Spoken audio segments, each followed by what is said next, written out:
আসসালামু আলাইকুম দর্শক, আপনাদের মাঝে উপস্থিত হয়েছে আমি ইমরান হোসেন। সবাইকে স্বাগত জানিয়ে শুরু করছি আজকের পর্ব। আমাদের মাসুম বলেছেন 2008 সালের কথা আর 2001 সালের কথা। আমি একটু পিছনে নিয়ে যাই। পিছনে যে ঘটনাটি ঘটেছে 91 সালে আপনারা বলেছিলেন এককভাবে ওইটা করবেন সেটা করবেন, হেরে গেছেন। 91 সালে যদি বিজেপির সাথে জোট থাকতো তাহলে এই ভোলা আসন মোশাররফ হোসেন চাচা জয়লাভ করতো। আর 96 সালে আপনারা হেরে গেছেন। কেন? সেইবারও জোট ছিল না, অহংকারে হেরে গেছেন। যদি পার্থবাইয়ের সাথে জোট থাকতো তাহলে 96 সালে আমরা আসন পেতাম। আপনারা 2008 সালে নির্বাচিত করেছেন। কত বছরের ছেলে জানেন?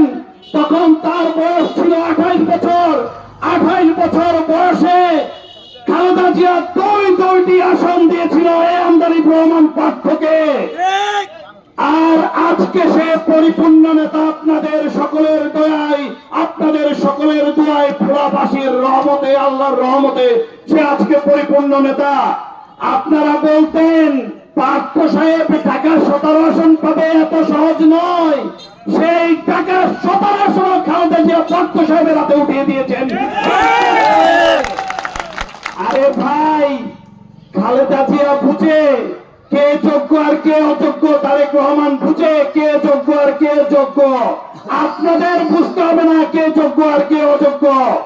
আপনাদেরকে একটি কথা বলি, শুধুমাত্র আপনারা নিন্দা করেছেন বলে বাংলাদেশের সবচেয়ে বড় আসনে নির্বাচিত করেছে ভোলার এই সন্তান আমদানি রহমান পার্থ। আপনাদেরকে আরেকটি কথা আজকে বলেই শেষ করব, সেটি হলো আপনাদেরকে বোঝানোর জন্য ঢাকা 17 আসন নিয়েছেন। আপনারা তাতে এইবার আর ওই কথা না বলে বলেন কি যে উনি ঢাকা 17 আসন ওনাকে দিয়ে দিয়েছে। আগে বলতেন কোন আসনই পাবেন না, এখন বলে ঢাকা 17 দিয়ে দিয়েছে, উনাকে মন্ত্রিত্ব দিয়ে দিবে, ভোলাকে উনি আসবেন না। আরে ভাই, এটা হলো আমদানি রহমান পার্থর মূল। এখানে আমদানি রহমান এই ভোলাকে নাজিউর রহমান মঞ্জুর অসমাপ্ত কার্যক্রমের জন্য আগামী একবার হলেও উনি এই ভোলায় নির্বাচন করে ভোলাবাসীর সমস্ত দুঃখ কষ্ট গুছিয়ে ঢাকায় চলে যাবে।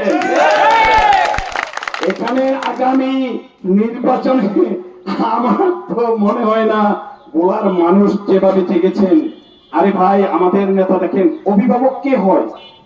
অভিভাবক সেই লোকটি হয় যে লোকের সহ্য শক্তি রয়েছে, সহনশীলতা রয়েছে। আজকে আপনারা যেভাবে বাধা দিচ্ছেন, তারপরে কোন রকম মারামারি না করে বিজেপি ছাত্র সমাজের প্রতিটি নেতা কর্মীকে বলে দিয়েছে, আমার ভোট করবে এই বিএনপির ভাইরা, আমার ভোট করবে ভোলার সমস্ত মানুষ। তোমরা কখনো তাদের গায়ে হাত তোলাতে দূরের কথা, তাদেরকে গ্যাস স্পর্শ করবে না। আজকে পাঠ্যবইয়ের এই মন্ত্রে দীক্ষিত আমরা ধনিয়ে এসেছি। এই দুনিয়ার শান্তিপূর্ণ মানুষ বসবাস করে। অতীত আমরা দেখেছি। আজকে যারা অশান্তি কায়েম করতে চেষ্টা করবেন, এই দুনিয়ার মানুষ আজকে যেভাবে তাদেরকে প্রত্যাখ্যান করেছে, আগামী নির্বাচনেও তাদেরকে একইভাবে প্রত্যাখ্যান করবে ইনশাআল্লাহ। সব কথা শেষ, মুরব্বীরা বক্তব্য দিবেন।